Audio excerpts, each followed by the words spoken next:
اگلی بات آپ پوچھیں، یہ الگ سوال ہے. وہ سوال یہ ہے آپ کا کہ وہ درخت کیا تھا جس کا پھل انہوں نے کھایا تھا، یہ سوال ہے. آپ کے خیال میں کیا درخت تھا وہ؟ سر میرے آقا میں اس بارے میں تو کوئی فیصلہ دے سکتا ہوں. نہیں، ابھی فیصلہ دے بھی چکے ہیں آپ، فیصلہ واپس لے رہے ہیں. آپ نے پچھلے سوال میں یہ اشارہ کیا تھا کہ وہ پھل غالباً سیکشول گنا تھا کیونکہ اس سے نسل چلی تھی. جی عام تصر یہی ہے، اس ترجمے کا لیا جاتا ہے. اور آپ ایک بھی نہیں بتاتے، کھل کے بتائیں نا.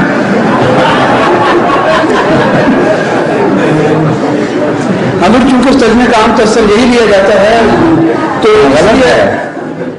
اس تصر کے بارے میں میں چاہتا تھا کہ جو صحیح ہے وہ سامنے. ہاں وہ غلط تاثر ہے. نسل پہلے چل رہی تھی، سب کو پتا تھا نسل کس طرح چلتی ہے. جانوروں کو بھی پتا تھا، آدمیوں کو صرف پتا نہیں تھا بیچاروں کو.